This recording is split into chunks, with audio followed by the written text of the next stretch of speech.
Good day and hello everyone back home. Welcome back to Smart Caps.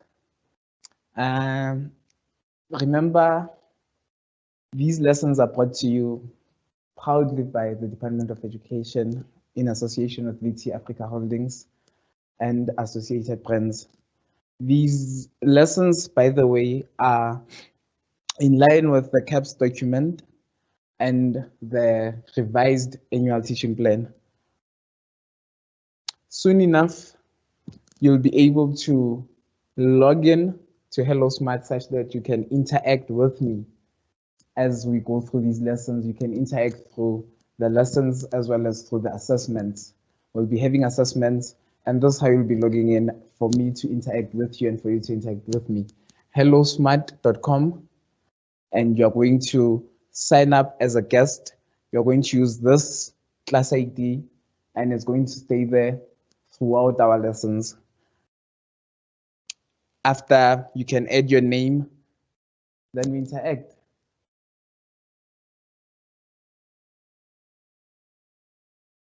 In our previous session, we spoke about properties of materials, and we continue from there. We are still doing matter and materials and looking into properties of materials. We spoke about ductility, we spoke about hardness in earlier modules and earlier grades.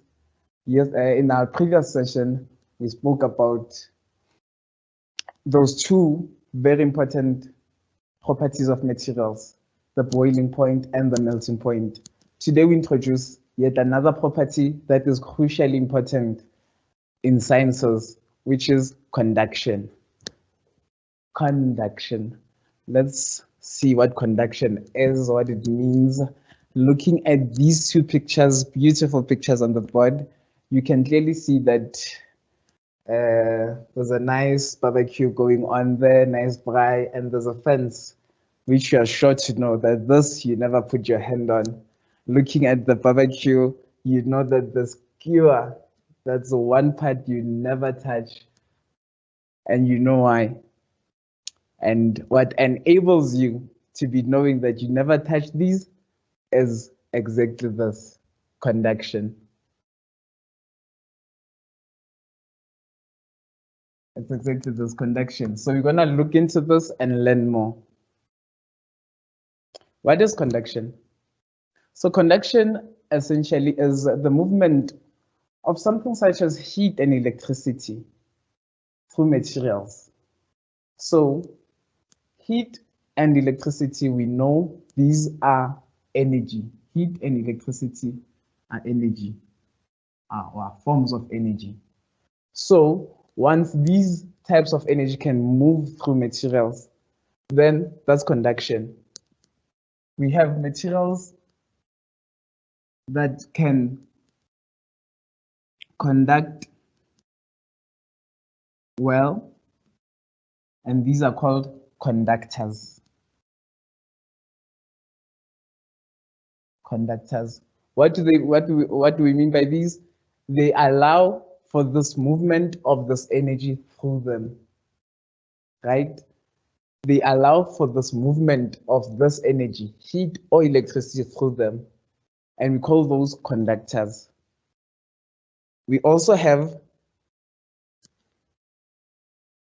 when they are poor in allowing this energy to pass through them, when they do not allow energy to pass through them, we call those insulators.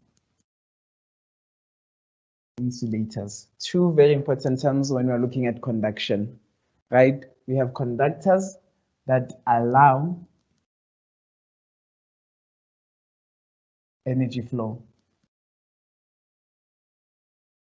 And we have insulators that resist or inhibit energy flow, right? So we are going to be looking at two. We are going to be looking at two types of conductors. We have heat conductors as well as electrical conductors, right? We're going to be looking at these two. Let's start off with heat conductors. So heat conductors, or otherwise known as thermal conductors, are materials that allow for the movement of heat through them, right? So thermal conductivity, we'd be talking about a measure of a material's ability to allow for heat to be flowing through the material. So how heat flows through the material, it's going to be flowing from its warmer surface to its colder surfaces. So it'll be flowing through the material, going from the warmer part of the material to the cooler part of the material. So this energy will be traveling through the material, and that's conduction, right? And because we are talking about heat moving through the material, we are talking about thermal conduction. Now we're talking about thermal conduction. There's energy moving through this material, and because this energy is heat energy flowing through this material, we call this heat conductivity, right? And why do we need to know about these? Awesome. We need to be knowing about heat conductivity because we need to find materials that will allow for us to transport such energies to places we need the energy the most. When we're looking at an example such as a pot there trying to boil water, we want to be containing all the heat around the water for us to have all our energy going into the water to allow it to boil, right? So there we are looking to boil our water, and we are allowing all of this energy to get into the water such that it boils. What do? We find a material. We find a material that will allow for the transport of heat from the stove to the material and to the water, because this material allows for the transport or for the movement of heat through the material. So this is very important. This allows us to do such things. We have in our previous study, we have such materials that can allow heat to be traveling through the material. So here we are looking to boil the water. If we are going to be building a container that will allow for us to be transporting or for us to be heating something up, we need a material that can transport this heat energy from our fire or from our stove to our destination that we are looking for. So we will need to pick and choose a material that will be a good conductor of heat, right? We will be looking for a good conductor of heat. We'll be looking for a good conductor of heat. What's a good conductor of heat? One that will allow for heat to travel through it. And we know, as previously indicated, we have materials that are not good conductors, which we refer to as what? Insulators. Here we are looking at this pot of ours again in trying to boil water. What do we want? We want our pot to be allowing energy to move through and boil our water, but at the same time, we need a handle such that we can hold our pot. So looking at this pot, we have the metal part of the pot, and we have the handle. Now back home, you are sitting there looking at these pictures, seeing that this pot is made up of a metal and a plastic handle.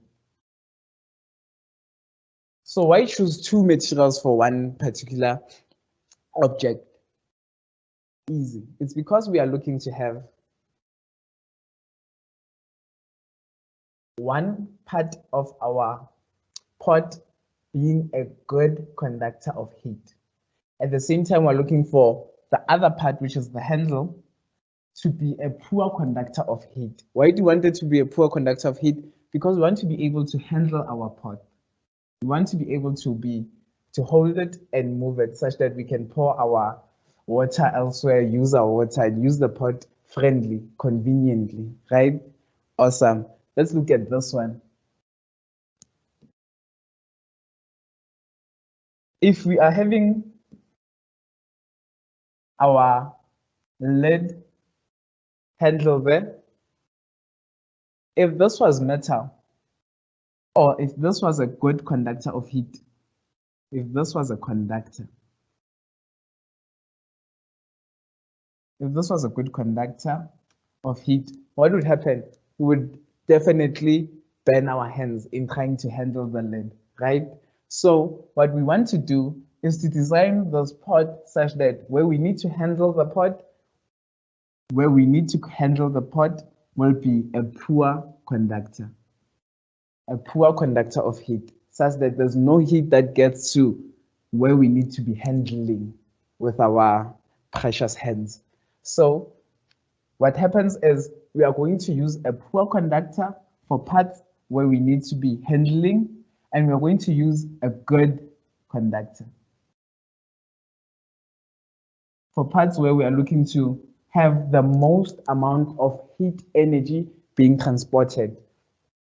And we'll obviously be having our source of heat.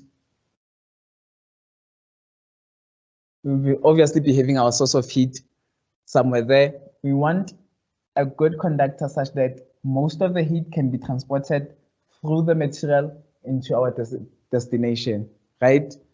What we don't want though, is to have this very hot pot heating up everywhere and we can't handle anything. That would be less convenient for us. So we are going to have one part of this being an insulator. An insulator, we mean a poor conductor of heat, right? We're going to have this as an insulator such that we can handle it. What else can you see or do to improve this pot? Think about it for a second. I'm looking at the pot. I'm looking for certain parts to be good conductors of heat. I'm looking for other parts to be poor conductors of heat. What can I do? Looking at these handles, they look like they're made from metal. So what does that mean? It means while my heat is coming from there, it can travel because this is a good conductor. It allows for the movement of heat. It can travel through there and get to my handles. It can travel through the pot and get to my handles. Meaning when I handle there, I'll get bent for sure. So how can you improve this pot? I'm sure you're having ideas already. Of course, use an insulator there. And that's why you have pots that would use a wooden handle there, a plastic handle, all different types of insulators, you know them, that upon heating, they do not allow for heat to travel through them easily. And remember, we said those are insulators. So you can put insulators there. Maybe you can put an insulator again there as the lid. You can have your entire lid as an insulator. Why? Because you don't need heat traveling through there. You need your heat here, right? There we are now being scientists, looking at materials as not only just materials, but as to what we can do with them. How can we use their properties to our advantage? That's what science is. So we know now what conductivity is. A measure of a material's ability. So if we are saying conductivity is a measure of a material's ability to allow heat to flow through it, a measure of the ability. What does that say? It means there'll be different measures. It means different materials will have different abilities in conducting heat. And that's exactly that. That's why we call it a measure of a material's ability to allow heat to flow through it. It is because different materials come with different measures that they can transport heat. Some will be having low conductivity. Some will be having high conductivity. Some will be having extremely low conductivity, and we said those that have extreme low conductivity are what? Insulators, of course. Conductivity. We said these are insulators. Insulators.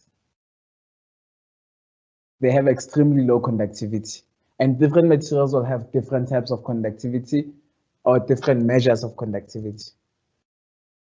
Awesome. We now know that there's something called heat or thermal conductivity, which is the measure of a material's ability to allow heat to be flowing through it. Remember, heat will always be flowing from the warmer surfaces to the colder surfaces. That's how heat travels. It will be traveling from the warmer surfaces to the colder surfaces, and that's thermal conductivity, a property of material that we can exploit, that we can learn to use. So now let's go on and look at another form of conductivity,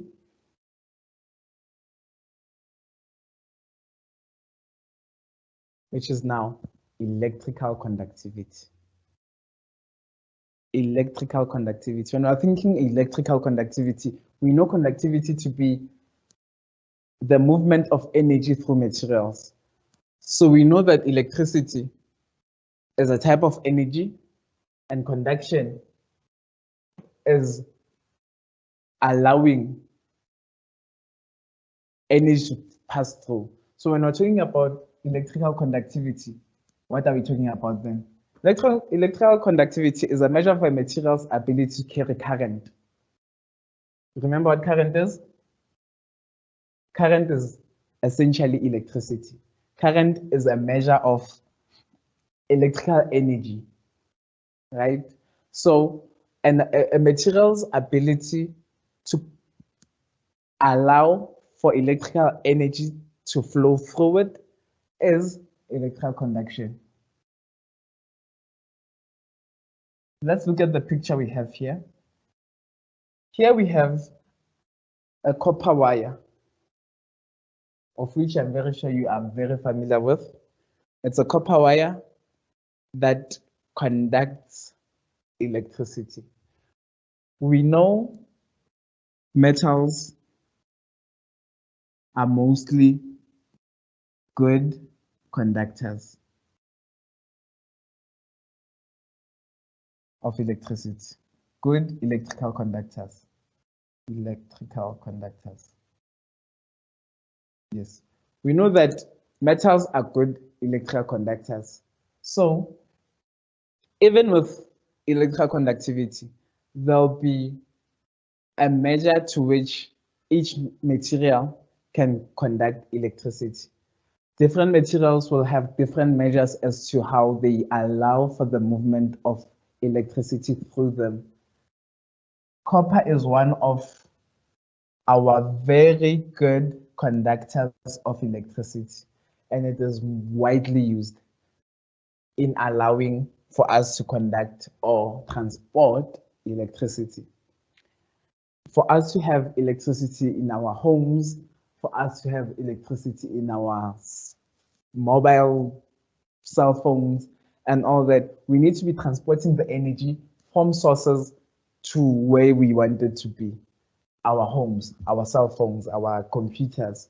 How do we get that electricity? We're going to be transporting it from where it's produced, use materials that allow for the traveling or the movement of electricity to get to our homes. So we're going to be using these materials such as copper, because these are good conductors of electricity. They, in their makeup, they are great conductors. They easily allow, relatively so, the movement of electricity through them. Here's our copper wire. Here's our copper wire having copper metal inside and covered by plastic. Here's our copper wire covered by plastic. Why do we cover our copper wires with plastic?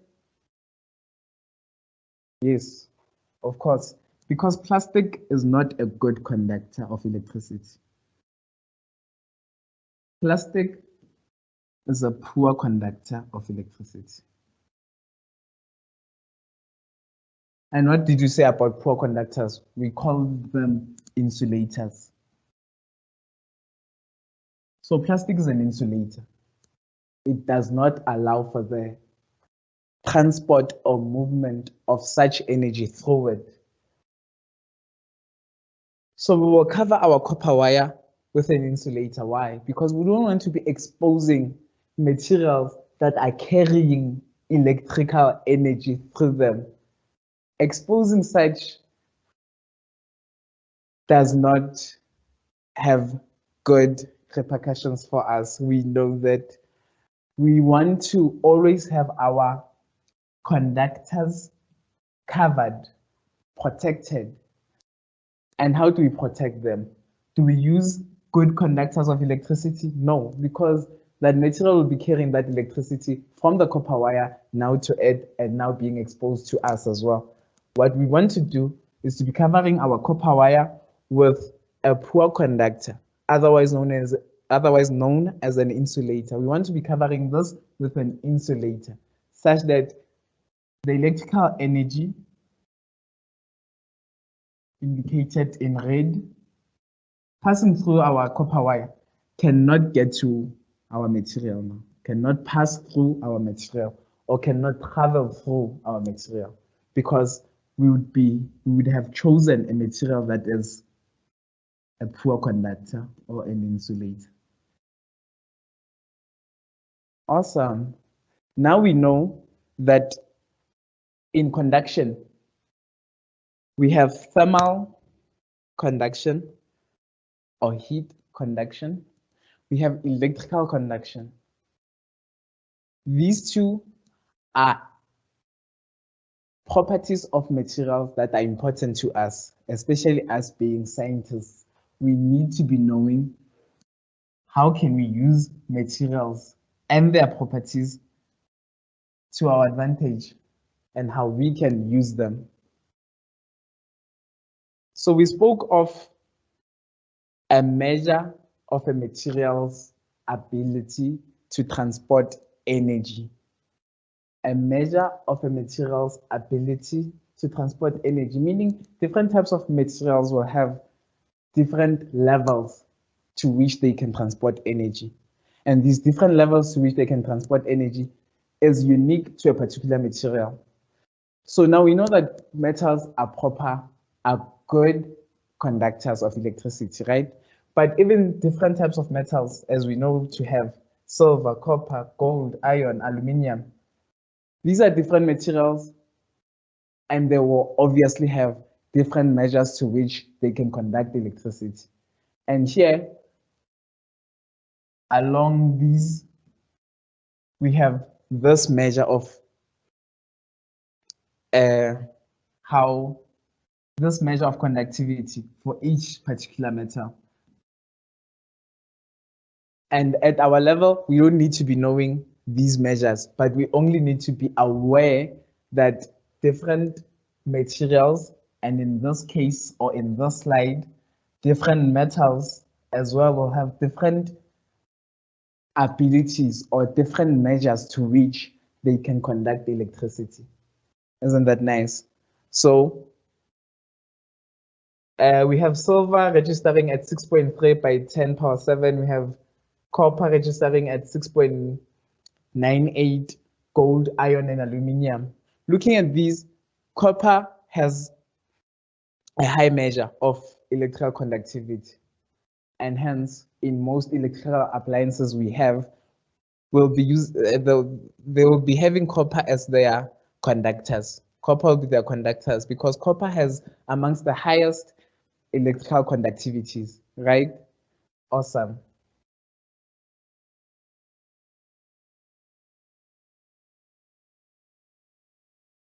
And because we have good electrical conductors, we have good as well electrical insulators.